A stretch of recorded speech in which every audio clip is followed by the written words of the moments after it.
আজকে তোমাদেরকে একটা দারুণ পকোড়া শেখাবো। দেখো কত বড় বড় পাতা পুঁই শাকের, পান পাতার মতো। এক একটা সাইজ দেখেছো? শুধু তাই নয়, সাথে আবার চিংড়ি থাকবে। ভেবে দেখো কেমন পকোড়া হবে।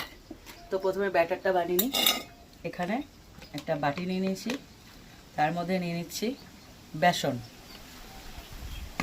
ঘন একটা ব্যাটার তৈরি করতে হবে। তার সাথে নিয়ে নিচ্ছি চালের গুঁড়ো, যাতে এটা ক্রিস্পি হয়। দিয়ে দিচ্ছি কালো জিরে,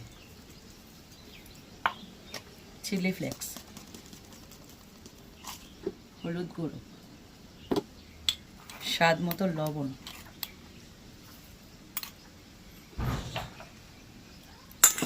আর কয়েক কোয়া রসুন নিয়েছি, এটাকে গ্রেট করে দেবো। এটাকে অল্প অল্প জল দেবো আর মেশাতে থাকবো। একবারে বেশি জল দেওয়া যাবে। দেখো এখানে ব্যাটারটা তৈরি হয়ে গেছে। এরকম ঘন একটা ব্যাটার তৈরি করতে হবে। আর ব্যাটারটা না খুব ভালো ফেটাতে হবে। অনেকক্ষণ ধরে ফেটিয়েছি।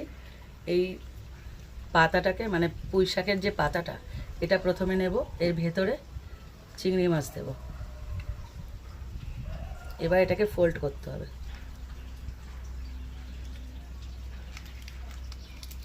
পুরো ফোল্ড করে নিলাম।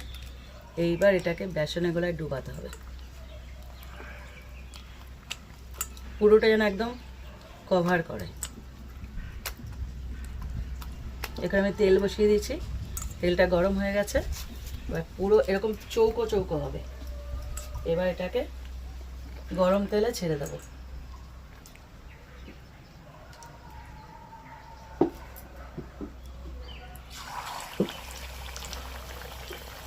সেমভাবে প্রত্যেকটা পাতায় আমি চিংড়ি মাছ দেবো আর করতে থাকবো। দেখো এক পিস হয়ে গেছে।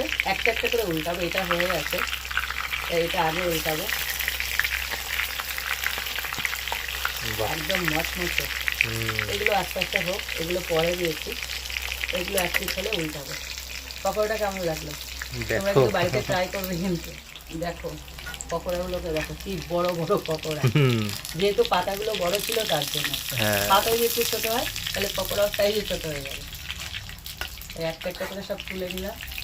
তোমরা কিন্তু এবার ট্রাই করো, ভালো লাগবে খেতে। গরম গরম ভাতে ডাল দিয়ে এরকম পকোড়া, আহা।